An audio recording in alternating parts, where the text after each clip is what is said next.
Hi, everyone. Welcome to the show. Today we have Anna Skender on the show.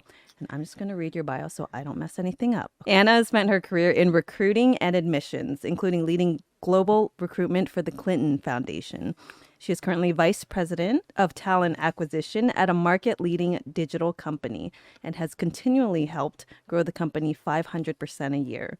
She lives in Raleigh, North Carolina, with her two beautiful children, and she's currently bi-coastal as she spends 1 to 2 weeks a month in Orange County with her partner, who has also been on my show. He's a therapist, Mark Howerton. He's lovely. Yeah. And thank you so much for coming on. Thanks for having me, Christine. This is so fun. I'm really glad to be here. Thank you. Well, basically, her intro, we want everyone to know you're a high performing boss woman, and we're here to talk about dating and relationships. Yes. And Mark had told me that what he really loves about you is that you are a high performing successful woman, yet you're very soft and feminine and receptive in your relationship. And I feel like a lot of women have a tough time with that when they are type A at work, shutting that off in their personal lives. I struggle with it as well. So I want to ask, how do you do that? Is that conscious? So honestly, a lot to unpack in my, couple last years that I've had where my marriage ended, and then I've been, 2 years separated and divorced and dating. And honestly, through that journey, I realized that the idea of feminine and masculine energy in relationships and work is hugely important for me. And I actually think dating the right person helps you switch, and being with the right person helps you switch out of exec mode, masculine energy, workday, managing the children, managing social life, managing this.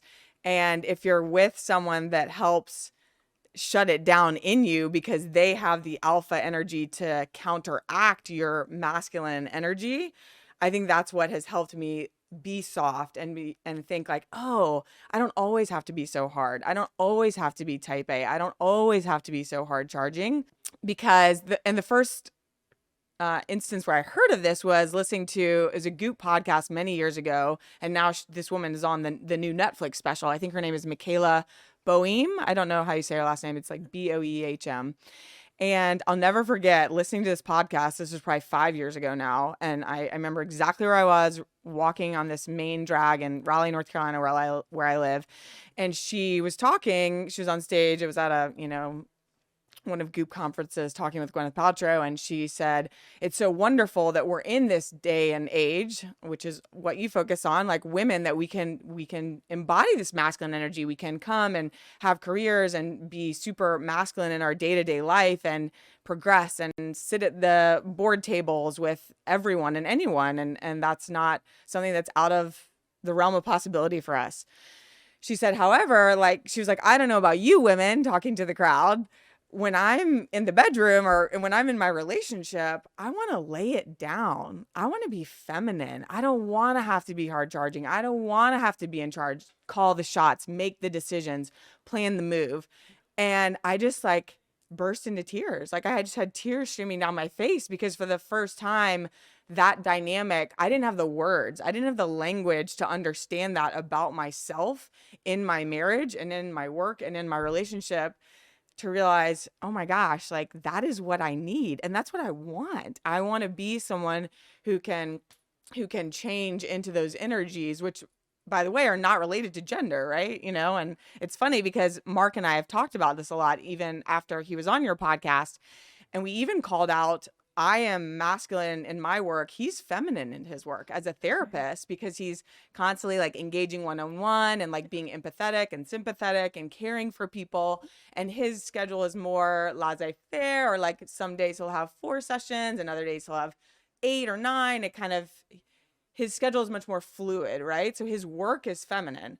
Mine is not fluid. It took a lot to be here today. I had to block my calendar. Meetings that I'm in are every day of, certain set hours, are very strategic, making calls, making decisions. I'm interviewing since I do talent acquisition. And so we're this really good combination where we both flip out of what our kind of professional energies call us into, because in our relationship, he wants to be alpha and I want to be feminine.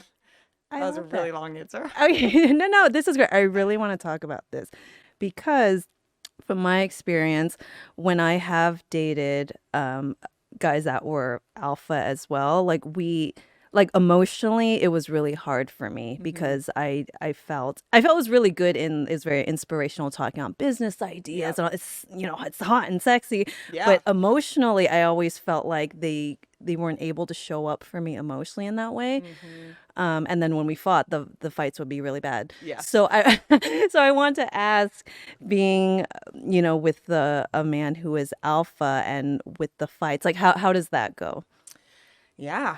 Let's get into it. So my ex-husband, Tim, who's absolutely wonderful, he is type A, driven, ambitious, very successful in his career, but he's a, more beta personality, and I am super alpha. And so one of the rubs from our marriage was it was too polarized. We were too far at the end of the spectrum of what our kind of innate natural state is. And so when you're younger, and I think I was even talking to some of my team members about coming on this podcast because some of them have been in similar situations where high, high performing type A alpha leaning women date beta men. At first, it's really lovely, right? Because like you get to call the shots, like you get to say where you're going to lunch or what you're doing this weekend. And, typically a beta person like generally doesn't care because they're that chill or that easygoing, and or they like someone to call the shots and make the decisions, right?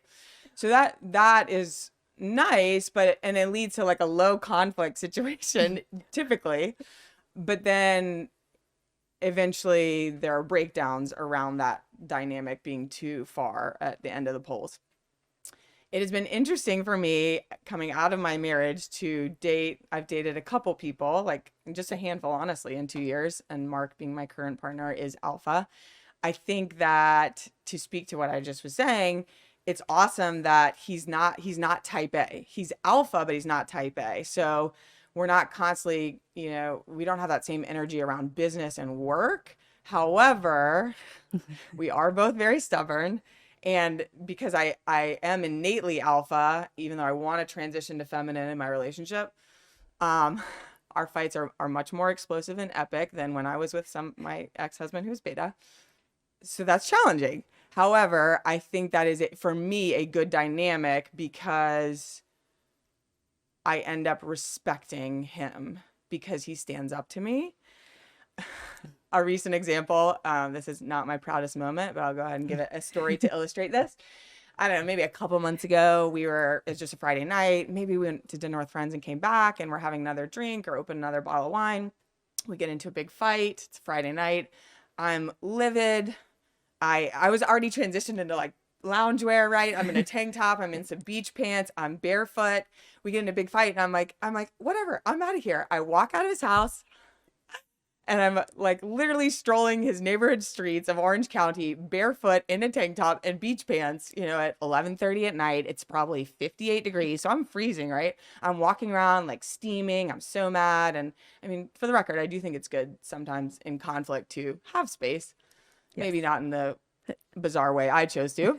With a sweater. Right, right. A little bit more thoughtfulness behind bringing the separation.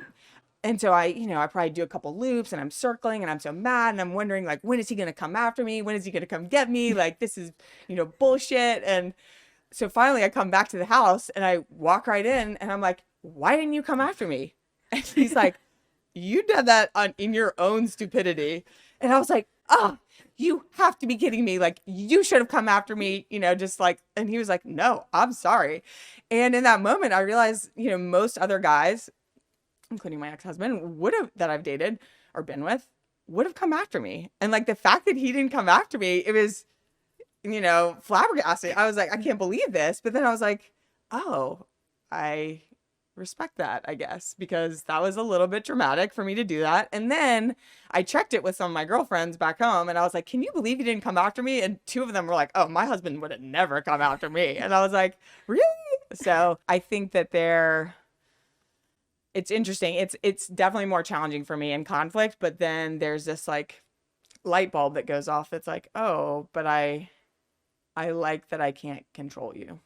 Oh, absolutely. Like women, like we don't want a partner who to be like steamrolled. Like that's Right. not attractive. Right. It is. It is not attractive, Yes. right? And yeah, it's a tricky balance sometimes though. So with your ex-husband, was there a healthy level of respect or did that change over time? So first of all, my ex-husband Tim is one of the best guys on the planet. He's amazing. I respect him as one of my very best friends. I respect him as the father of my children. I respect him as the awesome co-parent he is. Um, it was tough for the romantic element of our relationship. I Okay. think it was hard to maintain respect related to desire and Okay. romance. Okay. So I think that that was the breakdown, is that I think that I respect him, and I do respect him, and we're very close and we text and talk all day, to manage our two little cherubs. But in terms of romance and desire and that element of our relationship, I think respect eroded. Okay. And so it changed over time. Like in the beginning, was Yeah. it okay? I think so. I think I was too young and naive to think about I think I was too young and naive to think about the importance of that, you know? I think I certainly had no I mean, Tim and I started dating when I was 19, when we were sophomores in college, studying abroad in London. And God, I was so young. We got married when I was 24. So at that point, I had no idea about these ideas of masculine and feminine energy and what does that mean and how does that feed into your relationship on so many levels. And I didn't think about alpha, beta, type A, type B. I had no wherewithal. So I think I was just so young and I was in love, you know, and Tim is wonderful. And I don't think it was a conscious element that I considered of like, do I respect him? You know, it was more like, I love him. He's so cool. We're going to have this great life together. He's so kind and compassionate and so sweet to me. And we're going to have an awesome life, you know? In terms of desire, is it like what is it, polarity? Is it like aggressiveness? Like what was it? Tim and my polarity. Yes, yeah, yeah. Yeah, I think that, again, I want to like equally own, you know, the dissolution of our marriage and that just romantic part. Because to be clear, like our relationship is very maintained in terms of partnership, friendship, deep affection for another. And we very much operate out of even though we're no longer a couple, like we're still a family. Like he is still my family, the children, he and I were this 4-person unit. But I do think it broke down romantically because we're too far on the spectrum. So I have a very strong feeling that Tim needs to be with someone that is not as alpha as I am, like somebody that's more middle, Okay. that won't kind of overtake or overpower and like allow him to have more space and room to like be who he needs to be and give him space to step more into it. I think that, I Okay. mean, That I makes think sense. that I, you know, like snuffed out even an opportunity because I'm such a big personality and I'm such a force that if no one pushes back, I'm like, I will take up all the space. When did you start getting into personal growth? That's a great question. During your first marriage? I would say, well, I've always been into physical fitness, that's for sure. And then I was super Christian. So I think for a long time, like any ideas like mental wellness or prayer meditation was related to that. My father's a minister. I think it's more been in like the last, I would say 3 to 5 years that I've more pulled away from what I would call kind of religious related wellness to more, you know, balancing my chakras, yoga, acupuncture, you know, thinking about different ideas that are not related to religion that have to do with figuring out who you are outside of the paradigms or the programming that you were raised in. So I'd say the last like 3 to 5 years, maybe. Do you and your ex-husband, did you ever go to therapy together? Oh yeah. Oh, okay. So I Oh mean yeah. that's growth. That's personal Yes, growth. yes. No, I'm a big fan. I've always been a big fan of counseling and therapy. And we did try, you know, it was challenging because Tim was very focused on work. And when we went initially, it did feel, I do feel badly. He's very stressed about work often. And when we were in sessions, it was hard because I felt like I was the only one present and the only one trying and trying to throw this Hail Mary and can we make this work and can we get this back? And he often seemed distracted, and so we tried. Okay. And then what was the healing process like for you? I mean, because it just seemed like it wasn't a sudden thing where like the rug was pulled, No. it was kind of you were both aware of something needs to change. Right, right. So did that make it a little easier, the healing process? Like yes and no, Christine. I would say I'm like maybe a year on the other side of what prior was 2 to 3 years of wall to wall pain. Okay. Um, it was a slow drip. It was Tim and I were in this I felt tough situation, right? Because it wasn't toxic. It wasn't contentious. We don't hate each other. Right. It was simply through some of my personal growth and kind of shedding of layers and things that had been put on me as a woman, primarily girl raised in the South, Christian South, like things that I was told and programmed XYZ equals a good life. So I made sure to do those things. And then when I was 34, just really starting to feel like, is this who I am? Is this what I wanted? Is this all I am? Or who am I? And how do I fit in this? And do I even fit in this paradigm anymore? Does my marriage fit in this paradigm anymore? Is it okay to make a different decision at age 34 than I did at 19? And so for me, in terms of healing process, there was a lot of sadness of realization that I was no longer in love and that I loved him as a person, but honestly more like a brother than a lover. And it took me a couple years to get to the point of saying, it's okay if I make a different choice at 35 than I did at 19 or 34. And I'm going to be okay. It's going to be hard. It's going to be awful. And it was awful. I mean, we're college sweethearts. We have all the same friends. We lived 5 places in 11 years after college. So we left a little bit of our hearts and built amazing friend groups in many cities across the US. And Tim and I are this, dynamic UNC Carolina couple that everyone was devastated. All of our friends across the country, our core friend group from college, our parents, our families, both of our parents have long-standing 40-plus year marriages. So it was super painful for me to make the call that it felt okay and that I could have grace with myself to say my life isn't going to be over if I end this marriage. Like it is okay to say that this marriage or love with Tim is not broken. It's not broken. It's not failed. It's just complete. Like we're Mm. done. It's okay to have chapters in a really long life, which by the way, we're living forever because we are all now like connected to our wellness and health. And so I hope Tim and I both live another 60 years, right? Which is not unrealistic. And getting to a place where it was okay to say it's all right that this is this beautiful chapter in our 20s and 30s. And so it was a couple year process for me, Christine, of coming to peace to make the decision, to make the call. Many discussions with Tim, many discussions with a couple core best friends, my own therapist, listening to tons of podcasts, reading books.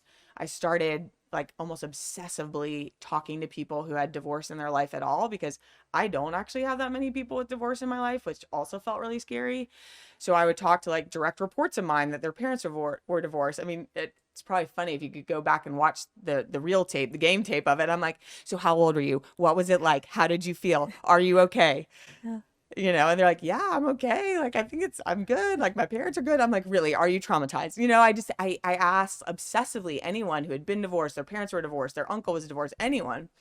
And so I came to the decision and then made the call. So I feel like through that journey, a lot of the sadness and healing was kind of happening as I was coming to the realization. Now, once we publicly separated and went public, it was awful. It was absolutely awful. Just because so many people were hurt and disappointed and upset, and it was just awful. Telling people, I mean, I occasionally, like my next door neighbor, who's one of my best friends, Mary, I remember we went on a walk and I went to tell her, And I mean, just the look on her face, like it just sunk and she went like white. And they're some of our best friends. And I was like, you know what? You look really upset. You know what? We're going to stay together. Like, this is a bad idea. Like, I haven't thought about this for the last 2 years. I don't want you to be upset. And honestly, after that, I started emailing people. I wrote a long email about like some of what I've just told you about, the journey I was on. Yeah. And I just like shot it off to people because I just didn't have the emotional energy or time to call or FaceTime or connect with so many people in my life across the US that I really love and that really love me and Tim. And so that was healing for me to like feel like I could say everything and say it in a way that I got out the points I wanted to around the thought process, because I didn't want people to think that this was a snap decision or it was callous or that we were this like toxic, cantankerous couple, because we're not. Post that, I have my own therapist, Caroline, who's amazing. And then for my healing. But then I have two girlfriends in Raleigh that I would highly recommend this. We get up early in the mornings, and most mornings, I mean, it's sad now that I'm out here a lot, but and we walk 4 or 5 miles at like 5:30 in the morning. When you have female friendships that you have that dedicated space, that sacred space every day before your day even starts, and when you spend that much time weekly together, I mean, I'm talking 4 or 5 weeks of three girls walking super fast, 4 or 5 miles through the heart of Raleigh, and we just gab about everything. There is so much space to share and go deep and heal and like let people see like the deepest parts of yourself that you're really afraid to let even a good friend that you see a lot. And so I would say between my counselor and then my two girlfriends, Ashley and Carla, who I walk with, they were my three kind of most, healing guides through the time, and could really, and just held a lot of space for me, and made, and all three created safe spaces for me to move through the pain and sadness and to move on. Did you do anything else? Because you mentioned like chakras and things. Like, did you spiritually do anything for healing? I mean, I do have a woman in Raleigh who balances my chakras and does Reiki, which I love and I'm a big fan of. One of my good friends from when Tim and I lived in San Francisco, she's from Orange County as well, and she's in Buena Park, and she does flower essences. Okay. What is that exactly? So she works with flowers, and they get crushed into like tinctures, and she makes formulas based on properties of flowers and sends them to me in the mail, and you take it like a dropper under your tongue. Oh, okay, cool. No, I love it because when I was going through my healing journey, I was just open to trying I will try anything. I know. Yeah. Yeah, I had like a shaman. Well, she was clearly born in like LA and like changed her name to something else, and she was like spitting water on me and stuff. But I was just like open. I'm like, you know what? It might do something. It might not. But I just think as long as you're trying and actively, I want to heal instead of, I mean, some people, they don't even go there and they just start dating again. And Mark and I talked about this on his episode. A lot of men, I feel like, I don't want to generalize, but they're less likely to dive inwards first before. Oh, 100%. And women were a little bit more with it to be like, we're connected. I feel hurt. I'm broken. And you know what? Like, a dude is not going to fix this. Someone who will spit water on me and like chant over me, that might fix me. I am here for it. I am here for flower essences. I'm here for chakras, Reiki.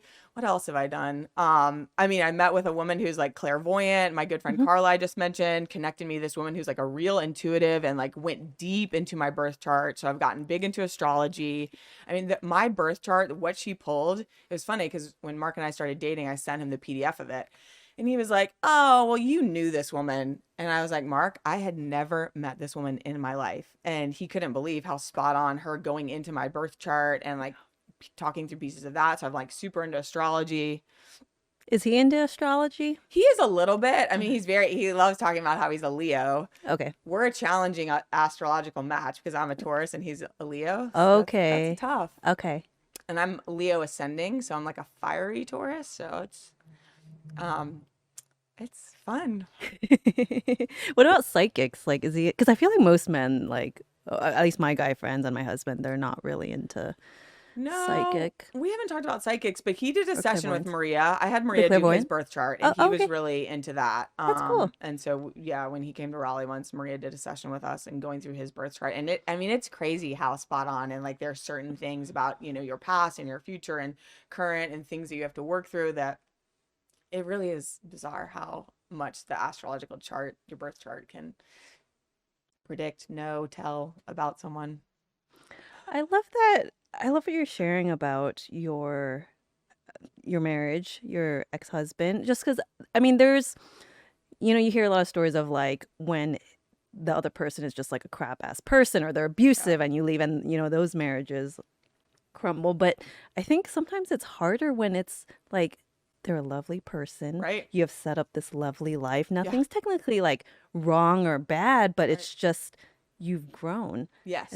And that pain and that decision of leaving, I would think sometimes is harder Yes. than if, I mean, because it's a clear decision if someone's treating you like crap, like, Yes. this is the right decision. I'm going to leave. But just like, oh my gosh, like I think this chapter is closed. Right. No, you're dead on, Christine. It was agonizing. I for a couple reasons.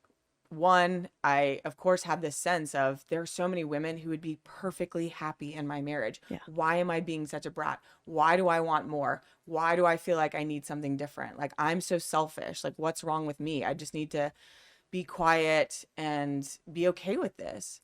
So that's one. Two, I worked very hard to create the life that I got. I mean, as a type A driven woman, we had moved to New York City when I was 16. I wanted to go to UNC Chapel Hill, which is more challenging to get into out of state, but I was hellbound that I was going to go to UNC. That's where all my family went. I was going to go to UNC. I was going to find my husband there. I was going to be married by the time I was 24. I was going to have my first kid by the time I was 30. A boy, by the way, who looked exactly like my husband. All of that came to pass. I was going to have my second child within 2 years after having my first child. So I had my first kid at 29, my second kid at 31. And then we land in Raleigh and buy a house. We hadn't bought yet because we were urban and bounced around. And it was, it's sort of embarrassing. So a lot of my story is very cliche, but it's like I got through everything that I wanted, and then I was just sitting there, and I was like, is this how it's supposed to feel? Like, is this it?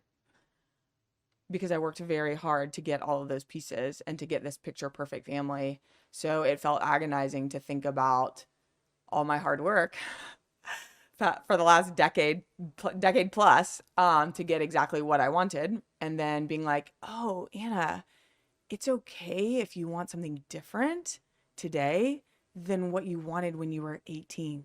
It is okay to change.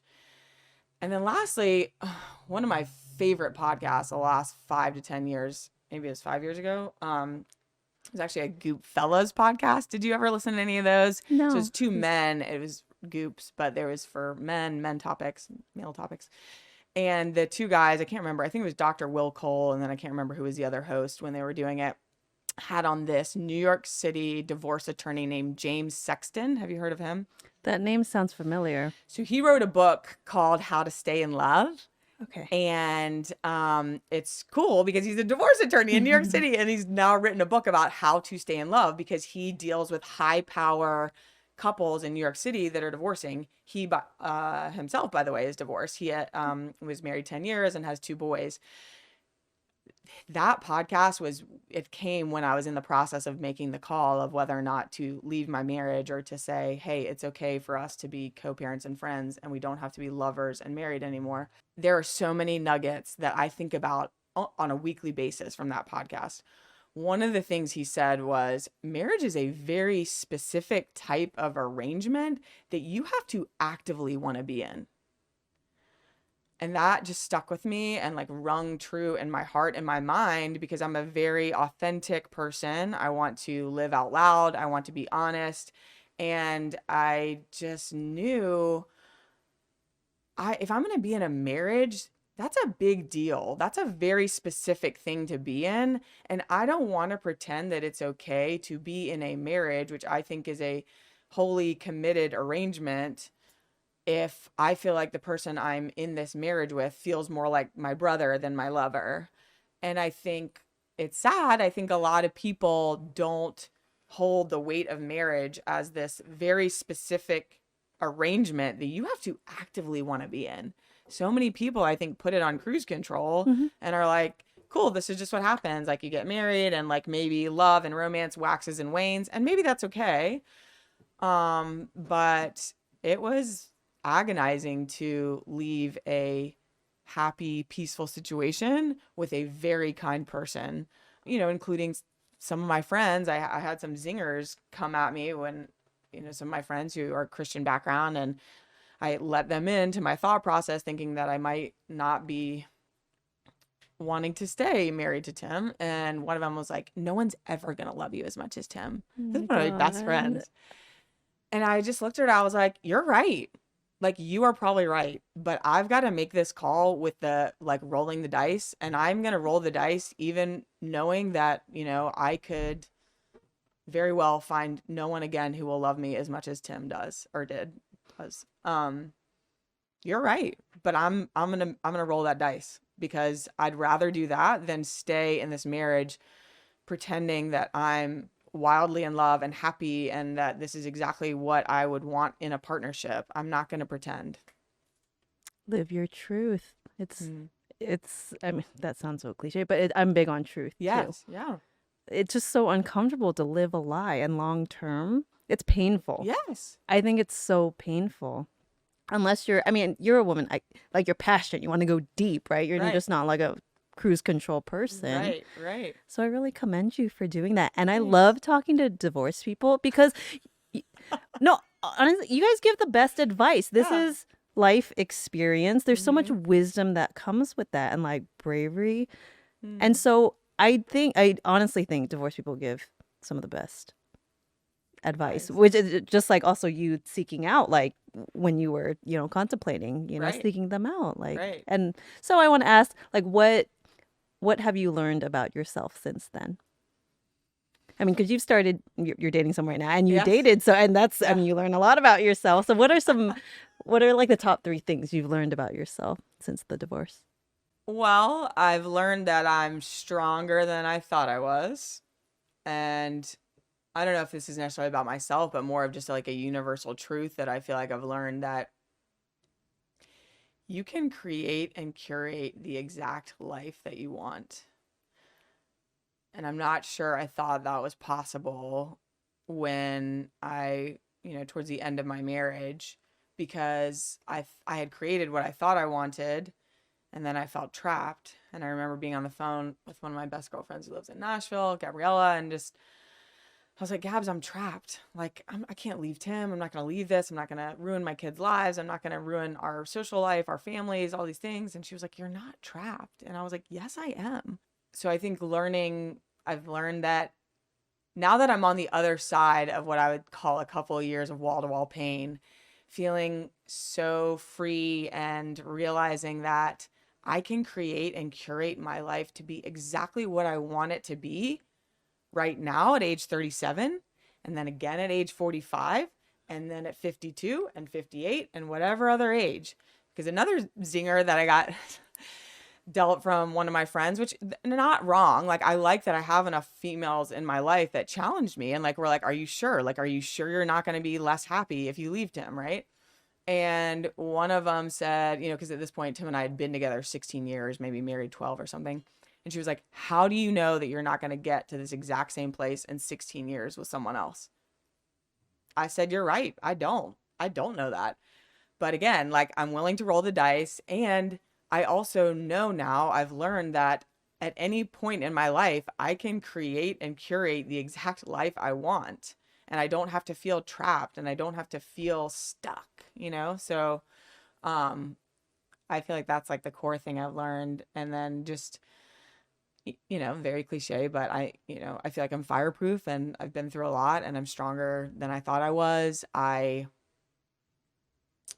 think I really feared being able to financially provide for myself. I think that was a big motivator to stay for a while. I think that's a big motivator for a lot of women, for fear that like my life would have to change in terms of lifestyle. And I feel very grateful that that isn't the case. But I mean, I've worked very hard to make that not the case. It's not like magic. It comes from hard work and inspired action and intention. But I think I think for a long time I didn't believe that I could financially be on my own and be happy. And I can, and I am. That's awesome. Yeah. Okay, can we talk about dating post-divorce now? Sure. What was that like? Like, how did you start dating right away, or were you in introspection mode for a while? What were the first few dates like? Do you have any good date stories? So yeah, I took a little bit of time off, like, and was still for a bit. And then I dated a friend of a friend that introduced. So I'm anti-dating apps. Okay. I listened to Kelsey Chittick on your podcast because she and I have a mutual friend. So she was in Raleigh this fall, and I was laughing hearing her talk about her kind of disdain and dislike for them. I know they are awesome and people love them. My current partner loved them. I just can't. I can't do dating apps. I was on a couple for like a week or two at one point in the last 2.5, 3 years, and set up 2 different dates, and I ended up canceling them both because I was like, this is too weird. Like, I don't know these people. Like, I literally don't know them. Also, as a talent exec, like, I interview people for my job. So let me tell you what I don't have energy for at 6 o'clock or 7 o'clock after a long day of work is to go interview someone at a bar or at a restaurant. Literally, so we're in East Hollywood right now. Tonight, I have a senior candidate coming up from San Diego to meet me for dinner in Newport Beach. Like, I'm literally going to dinner tonight with a candidate. So I cannot meet a new person that I don't know for dinner as a romantic prospect. So I've been lucky in the last couple of years. I dated a friend for a while. That was interesting. He was 37, had never been married, kind of classic Peter Pan, had never said I love you to anyone, had dated lots of women, had spent, a decade in New York, but then was in North Carolina where I was, lived in a 4,000 square foot plus house by himself, drove a Porsche. I mean, just so many cliche things. So that was an interesting relationship that, didn't really go anywhere because I think something's a bit wrong with someone if they've dated people and never said I love you to anyone and they're 37. Like, it's fine if you've never been married at 37, that's not a problem, but like if you've never even said I love you to someone, like, that's a red flag. Yeah. Of course I chose to ignore that for many months. And then when he and I were ending and I was kind of bummed about it because I was pretty into him, I was feeling sad, and it's like a dark morning in November. I was like making the kids lunches, and I was kind of bummed about it because where I live there are not many divorced people. So in Raleigh, in our circle where we live, it's a very, upper socioeconomic, and it's, got the Christian foundation. So there are not that many divorced people in Raleigh. Like, the hottest divorced dad in Raleigh is the guy I was married to. Okay. And so, so there's just not a lot of options. And then I'm anti apps. And so this is very hilarious and random. I was listening to a podcast, a Goop podcast, where Gwyneth was interviewing Abby Wambach, who's Glennon Doyle's wife. And she was talking about how awesome Craig is, Glennon's ex-husband, and how wonderfully they co-parent. And, I was kind of following them because it was a great example, and I want there to be more examples. And that's why I want to have a public, image and sharing around Tim and I, what we're doing, because I was so afraid because I didn't have that many examples of what does good co-parenting look like? What does good look like in terms of still being a family, even if mom and dad are no longer a couple? Like, is that possible? So, the quote, you can't be what you can't see, right? My Marian Wright Edelman, I think, like, I needed examples to see that Tim and I could do this that would help me be brave to say, okay, it's not the end of the world. Like, you can still do Christmas and Thanksgiving and children's birthdays and all the things together. It doesn't have to be this horrible thing. And so obviously Glennon and Abby and Craig have been a really good example for that publicly. And so I had listened to tons of their podcasts and, tracked their story and her book and everything. And I was just sitting there. I was feeling sad about that other relationship ending because I was, I couldn't see the forest for the trees. I wasn't acknowledging the red flags. And I was just feeling sad making the kids lunches, and Abby was talking about how awesome Craig is, and I'd heard Glennon talk about how awesome Craig is, and I was like, okay, like, this guy's so awesome. You know what? Like, I'm gonna look him up on Instagram. I kind of remember it. He was hot. And so then I looked him up on Instagram. This is like November of last year, not this past November, year before. And I direct message him. I was like, you know what? Screw it. Like, I'm going to direct message him and just be like, I think it's really cool that you allowed Glennon to share your story so vulnerably, so openly, so honestly. Thank you for doing that. Like, I've been separated from my husband for about a year. We're trying to do what you guys do. I was like, whatever. Like, I was in manic, like, get ready for school, get ready for work, making lunches, like, I like shoot that direct message off to this guy in Naples, Florida. And I'm like, whatever, blah, blah, blah. I'm like going through my work day. And then we were having like a strategic offsite actually. And so I was in meetings, and then I, go to my Instagram at some point in the afternoon. We had a break, and I was like, he wrote me back. I was like, that's so nice. And then we started messaging, and we just kept messaging like a little bit every day. And we really enjoyed each other's company, messaging back and forth. And 10 days later, he flew to Raleigh, and we hung out all weekend. And then we hung out for 3 months by flying back and forth between Raleigh and Naples. I love that. That's super romantic. And I like that you just, it's bold, but just like, just message people. But did anything come up with, because I feel like if you've been married a while and then you're single again in your late 30s or 40s, it's kind of like landing on a new planet. Like, who am I now that I'm dating, right? Yeah. So did you notice anything come up for you, like attachment styles or, anxiousness or sensitivities around rejection? Was anything new for you? What was new was getting to date again and have the awesome freedom of getting to experience people and experience traits of men that I did not have in my marriage, and to be like, oh my gosh, this is so nice. This is amazing, like, you mean you're taking care of me? Like, you did something for me? Like, that's never happened.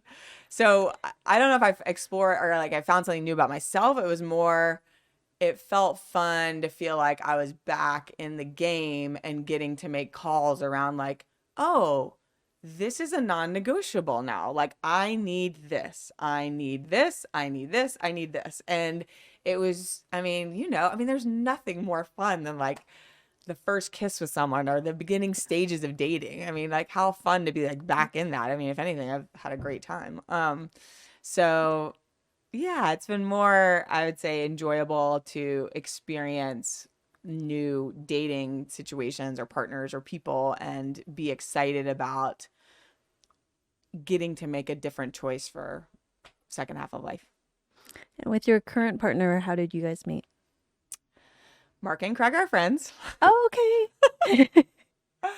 Yeah, so it's really funny.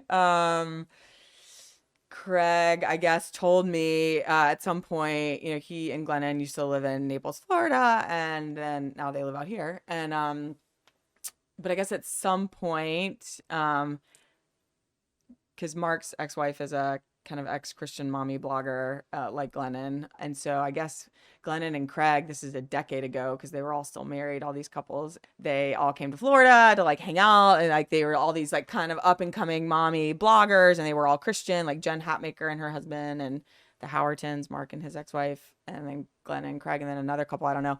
So Craig was just rattling this off to me, and I was like, oh, interesting. And I knew about Jen Hatmaker. I already followed her, and then I didn't know the other couple, and I'd never heard of the Howertons. And he was like, yeah, I love Mark Howerton. He's so awesome. He's my boy. Like, he lives in Costa Mesa, California. And I love that guy. He's so fun. And, they see each other like a couple times a year and like text every once in a while, whatever.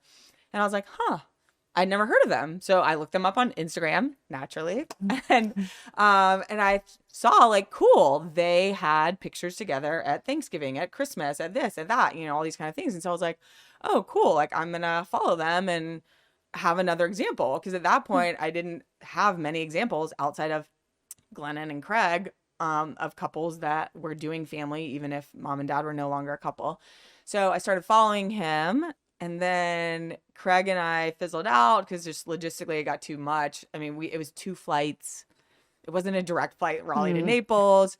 We had hung out for 3 months, had a lot of fun. He was changing jobs, preparing to move out here. Like, his girls' soccer tournaments were happening every weekend. So we ended on really good terms. He's an awesome guy. And then maybe like a a month or two later, I was coming out here to Palm Springs for my birthday.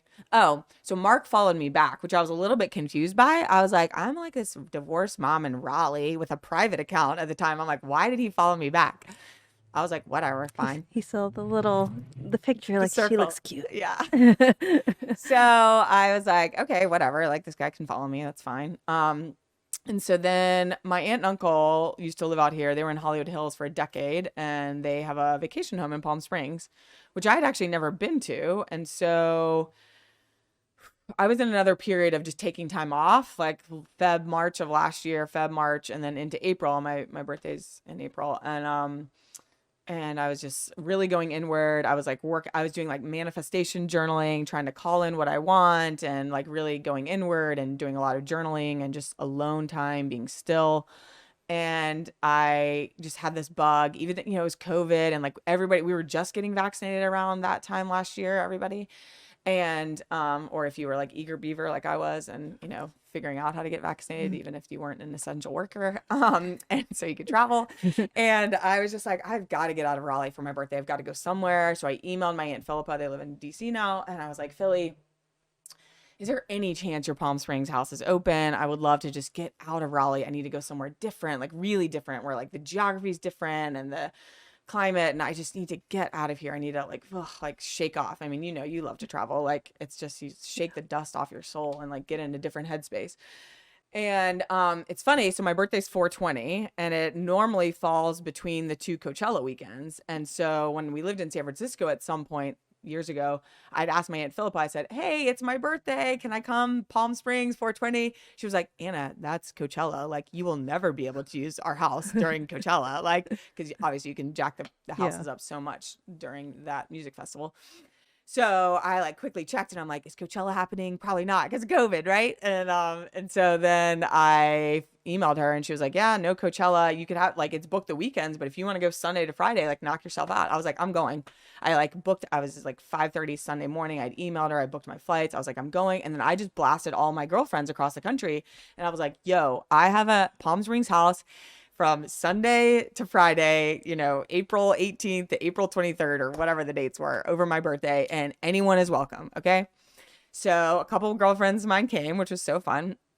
And then I put in my stories on Instagram, like a couple weeks ahead, like, hey, I've actually never been to Palm Springs. And what I need recommendations. And having lived in San Francisco, of course, I had tons of friends out in California that would have recs, etc. And Mark really loves Palm Springs. He like loves the desert. It's his favorite place to go. And so he responded to my stories and like gave some recommendations. And I was like, oh, okay. It's like random Craig's friend is a random guy, fine. That's very nice of you. I'm so excited. Like I'm excited. I've never been. He's like, oh, you're going to love it. And we start messaging, and then we're having kind of fun messaging. And then it essentially got to the point where he was like, hey, like I'd love to come buy you a birthday drink. And I was like, okay. And so he came. That's a couple hour drive for him to buy you a drink. Yeah. So I was like, this is interesting. Like you live in Costa Mesa and Palm Springs is like an hour and a half, hour, 45 minutes. And he was like, yeah, I'd love to come buy you a drink. And what's really funny about the story is later he would tell me that like if I had said I'm coming to LA for a girls' weekend, he would have been like, I'm not. Like he loves the desert, he loves Palm Springs, and he doesn't love LA, which he and I very much differ on that. I love LA. And he was like, yeah, literally if your story had been I'm going to LA for like my birthday week and anyone's welcome to come hang out or I need recommendations, he was like, I wouldn't have even like responded. But he was like, because you're going to Palm Springs, I was like, yeah, I'll go to the desert and like take a cute girl out for a drink, whatever. And so we hung out for 2 days, and he was there. Like one of my girlfriends was still there, and she left, and then it was just the two of us. And so we were at dinner the last night before I was going to fly out the next day. And then he would come back here, and we were sitting at dinner at a bar top at a restaurant in Palm Springs. And he was like, where do you live again? Charlotte? And I was like, no, Raleigh, North Carolina. And he was like, Raleigh. Okay. I'm going to come see you. And I was like, really? Are you sure?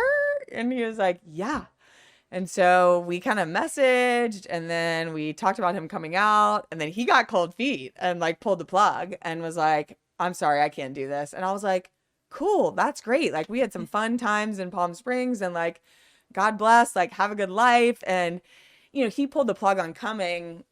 And he was like, I'll take your lead on if that means we should no longer talk.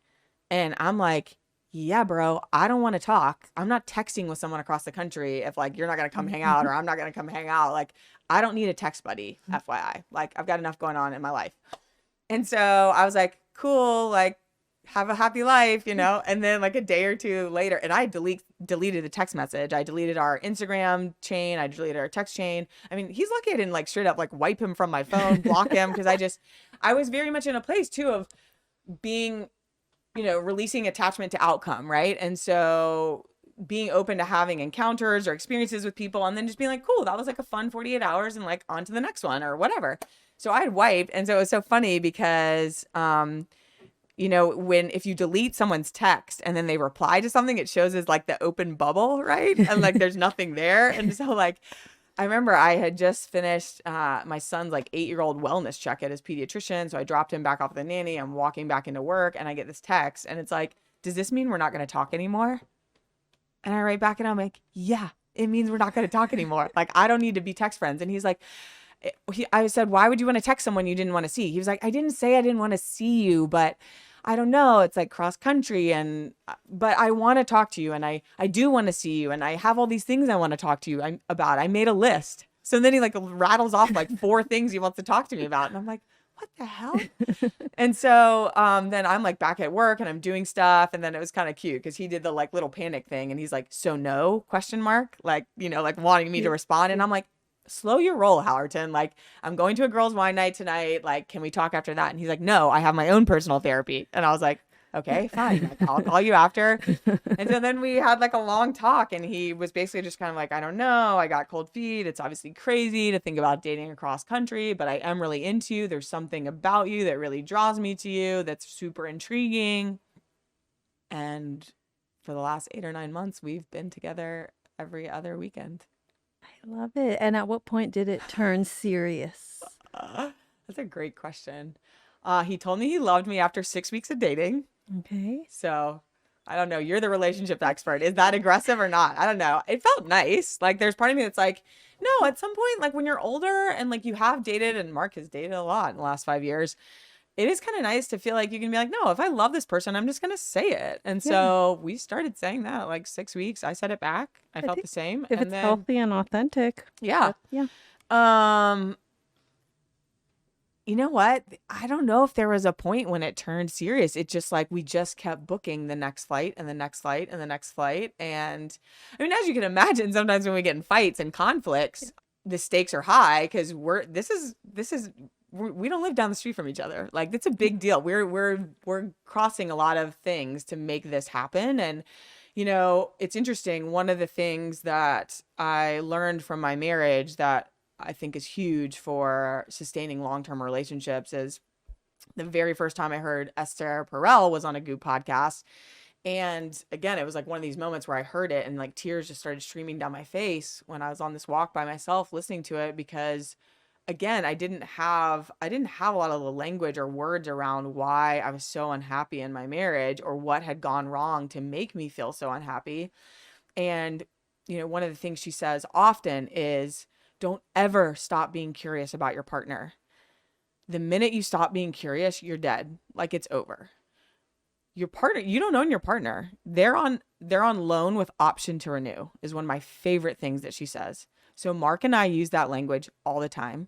And, you know, it is one of the benefits of both being divorced people is like, we both know that like it can go sideways fast and things can get hairy and go wrong and mess up and go in this direction like really fast. And if you're not intentional about moving to repair from an injury and moving to reconciliation in like a healthy amount of time, you're going to create, you know, breed resentment and all these things. And we just don't have time for that. And we've like lived enough that we know not to do that. But essentially after we have big conflicts, we kind of look at each other and we're like, all right, you want to renew? Like we use that language all the time. Like, and we say that to each other, like after we've had a big fight or a big conflict. And it's just one of these crazy things where there hasn't been this moment where it like got serious. It's just, we kept booking the next flight. And then every time we have conflict, which is, you know, not irregular. I mean, it's not an unhealthy amount, but it's not it's not a part of our relationship, that we at the end like look at each other and like, okay, we're gonna re-up or we're gonna renew. Like, you want to keep going? And so far we both said, yeah, we want to keep going. And as you can imagine, it's actually really lovely to be in this space of dating someone across the country, because we get tons of side eyes, crazy looks, people being like, what? Like, what's going to happen? What's the end game? Who's going to move where? And to be in this space of being like, we don't know. And is it ever okay to be in a life situation where you don't know the answer? You don't know the next step. We don't know how it's going to work. I find that really lovely to just be like in life and in flow and just like, I don't know what's going to happen. Like, we're pretty serious about each other. Like, it's serious. Do we know how it's all going to play out? No. Is that okay? Yeah. And also, I mean, a little bit, you probably won't be surprised to hear this. Anytime I tell, especially a female, what our situation is, that we're 1 week on, 1 week off, people are like, that's amazing. Like, especially women are like, so like you're with them for like a week and then you're alone for a week. That sounds great. Like, that sounds actually ideal. And in some ways it kind of is. It kind of is. Yeah, I totally get it. I feel very lucky that my husband and I were pretty equally independent. So we feel like we give each other enough space. Like, you do you, and then we'll come together. And it's never personal too. Like, I'm very grateful that we have that ease, that it's there's a natural rhythm to that. Yeah. And my mother also has a setup where she sees her partners only on the weekends, Yeah. and it works out lovely for them. Right. And it's just so nice that there's these new ways of being in a relationship, that it doesn't have to be like, some people might think like, oh, there's something wrong because I don't want to spend time with him. The other night with my husband, I was just like, it doesn't mean I didn't love him. I just like, I wanted alone time, and that is okay. Yeah. And yeah, honestly, being like a week to yourself, it does. It sounds really appealing. I can see. Yeah, I mean, why because there's appealing to a lot also of women. like this idea of like fire needs air, right? Like fire, desire, like stoking desire. It has to have air. Esther says that it's like, you tend to, if you want to reignite attraction, or she asks like people like, when do you find your partner, when you feel most drawn to your partner? Right. I said normally when there's some space between us. Yes, exactly. I love that. So what are your favorite things about Mark, your current partner? Oh, that's a good question. Okay, so I've said clearly I like that he's alpha. That's really fun. He has a high value for adventure, which I love, and a high value for travel, which I do as well. He's very kind. One of the things that I love about him is that he will make calls for us, which again, in that kind of alpha or the masculine feminine dynamic, I've loved, because I think sometimes, again, with those, if you're too polar with your partner on beta alpha, I think Tim just always assumed that I always wanted to make the call, that I always wanted to make the decision. And I don't. Sometimes I want to lay it down and have someone else make the call, someone else decide where we're going to dinner or what drink spot or what we're going to do this weekend. And, a funny example was I was here in October and Machine Gun Kelly was playing at the Shrine. And it's a little off brand for me, but I love him, like love Machine Gun Kelly. He got engaged this week to Megan Yes, I Fox. saw that. So sadly, like that's not, a possibility for me for a little bit at least. And so anyways, I was in the middle of my workday and I'm agonizing because the next morning I had a big meeting, like a 2-hour meeting with actually my brand new boss we had just hired in. And so I was like, I have to be on point at 6:30 in the morning tomorrow because I work East Coast hours when I'm out here. And I just was like, I don't want to go, but I love Machine Gun Kelly. And I was going back and forth. And Mark was like, patient. And then finally at 3:00, he was like, you know what, Anna, we live 45 minutes from the Shrine. Like, we're going. I'm buying the tickets. We're going. I'm driving you up there. You can drink. I will drive. And like, we're doing it. And I was like, okay, we're doing it. Awesome. Like, so the fact that he will make calls and make decisions, I love that. It's so fun because it's been a long time since I've had a partner who will do that with confidence. And he's very silly and he's very playful and he's very witty. And we just have a lot of fun together. That's great. Have you talked about the future a little bit of like, what are the possibilities? We're basically going to be like the Jetsons and just live in the air. We're going to like create this like space pod, maybe somewhere over Texas. So we can just have each shorter flights and then our kids can all live in the air pod. Um, we talk about the future. We joke a lot about getting engaged or getting married. And I mean, he constantly, like, if I say anything about the future, he's like, oh my God, is this another proposal? And I'm like, no. First of all, you were going to propose to me. Let's be clear. Um, and no, I don't know if we're being naive. We don't, I mean, I think every once in a while, we have a moment where we're like, yeah, eventually this is how it's got to be. Or maybe eventually do we travel together? Like, instead of flying to each other, like, do we live in Raleigh for a week and then we fly out here together and live here for a week and then we fly back there and live together for a week? I mean, we have the obvious dynamic. He has 4 children. They're all older. Mine are younger. So we do talk about the future, but I think so. Okay, year mark is April, end of April. I think maybe we'll have more serious conversations about what logistics have to be, but it's very fun to live in La La Land and pretend that we don't have to be serious about logistics right now. Yeah, absolutely. Oh, I love that. I really, really love that. Well, thank you so much for coming on and sharing your insight and your experience. I'm like vicariously like living through you with I do that with my single girlfriends who Yes. are dating. I'm just like, oh, what's a date like? Yeah. It's so fun. Yeah, thank you so much for having me. And it's funny you say that because in these last couple of years, most of my friends are married in Raleigh. They're like texting me on the weekends, like my non-regular walkers that I walk with during the week. They're like, "Can you walk?" And like sometimes we'll end a walk and they're like, "This has been better than a podcast. Like I am living vicariously through you." And I'm like, "Okay, cool." Like I feel like I'm like the, court monkey for Raleigh of like all these married women are like, "What was your weekend like? Yes. What did you do?" And like one time, one of my girlfriends, I, gave her all the details of a weekend that I've had in the last couple of years. And she's like, "Oh my God, that's like from the movies." And I was like, "I know. Isn't it awesome?" That is awesome. It's fun. It is You're fun. having fun. And I feel like that's why we're here. Like whether you're married or whatever Yes. you're doing, it's just like, why aren't we having fun? Exactly. Thank you so much for having me. This has been a blast. And I really love your work. I, first heard you on Mark Grove's podcast and immediately was like, this woman's awesome. And I started following you and then I've been following you. And so I feel so lucky to be here. Thank you. Well, thanks. And if anyone would like to send you a message, what's the best way for them to reach you? So I am on Instagram and I have, a bit of a bizarre handle. So it's _ Anna, ANNAELIZ_. So Anna Eliz is the handle in between 2 underscores. Got it. I'll put it in the notes as well. Thanks. Awesome. Thank you, Anna. Awesome. Thanks, Christine.